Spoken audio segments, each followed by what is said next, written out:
there comes a point when the fan base loses hope and faith in the coach that no matter what happens, you don't want it back. Whether that be, on the Louisville front, like Scott Satterfield, who, had winning records, beat a top Yeah. 10 Wake Forest team in football in 2022, and everyone still, from the moment he did the thing with South Carolina, he was never going to last at Louisville.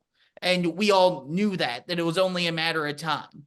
Mm-hmm. On the Indiana side, Tom Crean Yeah. won a Big Ten title in 2016, beats Kentucky in the round of 32 to go to the Sweet 16. But what had happened the previous couple years where they hadn't lived up to expectations after losing to Syracuse as a 1 seed in the Sweet 16, even Yes. despite all of that, when they had a crap ton of injury issues, beat, a top 3 Kansas and a top 3 North Carolina early in the season, but then failed to make the NCAA tournament, they fired him. Less than a year after winning a second Big Ten title in 4 years and making a third Sweet 16 in 5 years. Because once the fan base is out on someone, people don't like to admit they were wrong. And Yeah. and sports fans, when they decide they're done with a coach, it's not a matter of if, it's when. Because there's not going to be anything a coach can do once the fan base decides they're out on him to overcome that and buy them back. Yeah. I mean, No, short of you're winning right. a national championship, I don't see what could happen here. So for me, once the fan base is out and you're getting, 4,000 people in the Center, you're getting overrun by Kentucky fans. That's where I'm like, what's the point of seeing this? You know what the end game is when the fans are telling you we don't want this guy. The And Scott I'm not, Satterfield comparison is a good one. yeah, because I mean, like they weren't bad under Satterfield. They won what, No. 2 more games under Jeff Brom than they did with Sat Yeah. this year versus last year. And yes, they made the ACC championship game, but I mean, like it was kind of the same old story. I mean, you lost to Kentucky, you got the bump in the ACC, Yeah. and you beat a Notre Dame team that was probably overrated. But anytime you beat Notre Dame in football and you're Louisville, that's a big deal. I It's a big understand that. deal. Yeah. But at the end of the day, is it really all that different? Again, the ACC title game appearance, like that is different. Yes, it That is. is But different. Absolutely. Yes. but you were winning, 8 games with Satterfield. I'm not sitting here saying Satterfield was great and they should have kept Sat. I mean, that's been a train wreck at Cincinnati. But the Mm-hmm. year before, you're clobbering a top 10 Wake Forest team, and there's no one at the game. Yeah. Like I walked in, I got a free ticket from a mutual friend of ours from the radio station, Phil Yeah. Baker, Yeah. for the flight deck, and I'm just sitting 6 rows up. Yeah. Yes, You you can move could. wherever you want to move. Yeah. I mean, you could. Yeah. So, and Kenny Payne is a way, way, way more extreme version of that than Satterfield in the Louisville football program. But the point remains: the fans are gone. Even if you have some sort of unimaginable success, they're not buying back in. It's just not going to happen. So, what are we doing here? No, it's over and it's over. It's done. Josh Heird, I had advocated for him to speak for a while now because him not saying anything doesn't help the situation at all. But with going back to the beginning of the program here, when he finally did speak, it was not what anybody wanted to hear. In this Which, to be saying, fair, short of firing him, this was going to be the reaction to anything he would have said. no, you're 100% right. I'm not. And look, Josh Heard's taking a lot of flack right now for this, and even before he made the statement, fans were going at him. And the conversation about Heard's an interesting one because the thought is that he kind of hired Kenny Payne under duress. He was the interim AD at the time. He's trying to get the job. He has people in the Louisville booster community and close to the program that are really pushing for Kenny Payne to be the head coach. And it's how much ownership does Josh Heird have over this? I guess is the question I have. I mean, how much is it his fault and his doing? I know he's the head guy, he's the AD, he made the hire and everything else, but I just wonder how fair it is the pushback that Josh Heird is getting right now. I mean, short of hiring someone like Musselman or Nate Oates, no matter who Josh Heird would have hired last time, it would have been an uproar, and it would have been, figuratively speaking, of course, that there would have been riots, figurative Yeah, riots, if he didn't hire because Kenny Kenny Payne. Payne wasn't named the head Yeah, coach. and I Josh think Heird you're at right that about that. point was just the interim AD. He wasn't even the permanent guy. So Yeah, I don't put any blame at all for Josh Heird on hiring Kenny Payne. That being said, he is the permanent AD now. He has the yes, 9-35 record. I think both things can be true of I don't blame him for hiring Kenny Payne, but like it's on Josh Heird to just end the nightmare at this point. yeah. No, I agree. I agree with that. I think that is fair. I think that's 100% fair.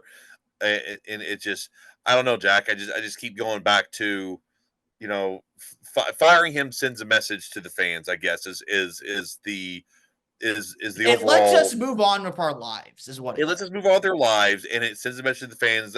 I hear you. I Yeah. hear you. I understand you. I work. Josh Heird works for U of L, but in the end, he works for the fans, and it's a message to the fans, a clear cut message to the fans. This is not acceptable.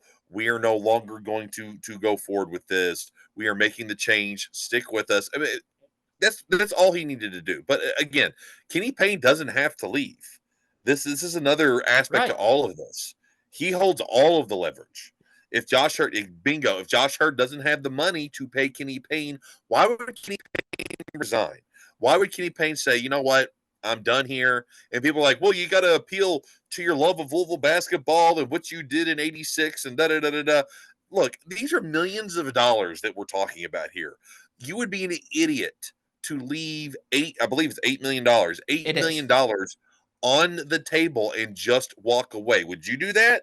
Would you No. just say, you know what, for the love of the field of 68 and the Floyd Street's finest, I'm going to leave $8 million on the table because I'm not doing a good enough job? No, you signed a contract. They signed a contract.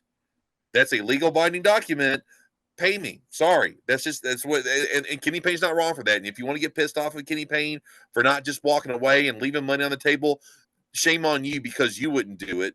I Yeah. wouldn't do it. I'm not just going to walk away from $8 million. If someone owes me $8 million and it's a contract, I'm taking that money. Kenny Yeah. Payne holds all the leverage, and Josh Heird knows this. Josh Heird might not have any choice here, Jack. Well, I That's mean, it. like, That's the here's thing the. people aren't talking about. He might not have a choice. I'm glad you said this because it was exactly what I was going to bring up. And that was basically the exact take I was going to have. Like, if you're Kenny Payne, not my fault. Louisville signed that, gave me that contract, and gave me that buyout. If you want to get rid of Right. me, sorry, $8 million. But here's my thing. First of all, yes, it's tight financially. Louisville right now, it is paying $39.9 million in buyouts from everyone from Chris Mack to Tom Jurge to Papa John. Yes, Papa John. Of The course. Papa John. The Papa John. if you Former add pizza man extraordinaire. if you add the 8 million on top of that, that's 47.9 million, $48 million. And to me, where Louisville goes financially hiring the next coach, those are all very legitimate questions. But let's say even if Josh Heird waits until March to fire Kenny Payne, that buyout drops from $8 million to $6 million, but it doesn't do it until March 30th. That means if you fire him right after you lose in the ACC tournament, you're still paying the $8 million. There's no difference. And if Kenny Payne's not taking a settlement now, which I don't think he should take a settlement now, if I were KP, if you were KP, if any of us were KP, why the hell would he do it on March 10th when if you wait 20 days, you get $2 million less? Right. That's stupid on his part. He's not going to do that. And if you're Louisville, you can't afford to wait until March 30th. Whereas if I don't think there's a difference between firing him now and firing him March 10th in terms of the job pool, if you wait until March 30th to find him, what if the Michigan job opens up? What if, some other job that we don't know opens up? They're going to get the top of the line guy. You cannot afford to wait. Plus, that's when the transfer portal's open. You're going to be 2.5, Yeah. 3 weeks, a month late on the transfer portal. You can't wait this out to let the $2 million drop on March 30th. You're going to have to make a move before then. Yeah, it's too bad they're not Texas A&M and can just pick up the phone and grab a bunch Yeah. of oil money and pay $76 million out the door. Yeah, But but no, you're right. that's another angle of it, though. Louisville's not in the SEC or the Big Ten. They don't No. they don't have this. Obviously, no one has Texas A&M money where they can pay the $76 million for Jimbo Fisher, but Nobody has that. but they don't have the same type of pocketbooks that if a Michigan were to move on from Juwan Howard, Louisville traditionally is definitely a better job than Michigan. But if you're a Yes. coaching candidate that's considered for both of those, even taking out, the $48 million of buyout money Louisville's paying right now, if it comes down to it, Michigan can offer you a lot more money than Louisville can right now. And Yeah. that's a problem. I mean, that's the way you put that, Jack. It's they have to get this one right. Yeah. Whatever it is, they have to, because this is a perilous situation for Louisville basketball. The way you just phrase that, like, yeah, Michigan, you're right, traditionally is not as good of a job as Louisville, but if they can offer you more money, and you have guys out there like, okay, Chris Beard, for example, he's someone He's making that Louisville thinking, $3.25 million right now. yeah, and Louisville could pay him more money than that, but can they pay more Absolutely. money to Michigan? That's yeah. You have him. Shaka Smart's a hot name. I mean, you have all these names, and you're right. Acting as soon as possible is imperative to get one of those guys. But if you're not financially able to offer them these big contracts comparatively to some of these other teams, then what do you do? Where do you go from now? The way everything's been handled, and in the world of Louisville basketball, has been so just below par. It's really stunning the position that they put themselves in here now. It makes you go back and look at the Chris Mack thing, and and think he got one over on them big time. I mean, Yeah. the fact that they have to pay him as much as they do, and he was just like, okay, fine. The deal they made with Chris Mack is now hurting them with Kenny Payne, because they could have done the exact same thing with Kenny Payne. It needed to happen more with Kenny Payne than it did with Chris Mack, firing him or getting him to leave within the season. They gave Chris Mack that deal. He was able to walk away with $4 million. They are not in the position to do that with Kenny Payne now, and they needed to do it more with Kenny Payne. That's stunning. That's stunning, Jack. Yeah, because I mean, I'll look at, and I'm not saying these dudes are particularly, interested in taking the job. I'm not on that side of the business. If anyone wants to send me names and say, hey, these are the people and you're in the know, please, by all means, Yeah. I would love that. But I mean, if you're looking at an Eric Musselman at Arkansas, again, Arkansas, Michigan, they're fine jobs, traditionally probably top 20, 25 in the sport, but Louisville's top 6, 7, 8. Like, Yeah. Louisville's clearly a better job than Arkansas. But if you go to Musselman, and I'm not sure what his buyout is off the top of my head, and try to get, you can't money whip him at Arkansas. Arkansas No. could offer him $6-7 million if they wanted to. I don't know if Louisville can pay $6-7 million a year for a head coach right now. That's why Mick Cronin has the $20 million buyout. UCLA is going to the Big Ten next year. They have that money. That Louisville can't pay Mick Cronin $20 million and then say, we're going to outbid UCLA for you. They can't do that. That's where I look at someone like a Chris Beard, which that's not even bringing in the PR disaster that it would be if you hired Chris Well, Beard. it would be a PR disaster for sure, but they did rehire Bobby Petrino a second time. Yes. They did.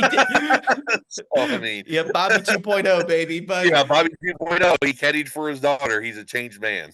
yeah, but if Louisville were to decide they're desperate enough, if we want to win at all costs and want to, I'm not going to sit here and say if Chris Beard's the right guy because of all the moral questions here. I'm honestly not very comfortable answering those questions. But I'm with you. But if Louisville wants to make the decision of throwing all that caution to the wind and we want to win basketball games, Chris Beard may be the dude that you could pay, $4.5 million. That'd be a significant raise. Louisville's a really, really big step up than Ole Miss.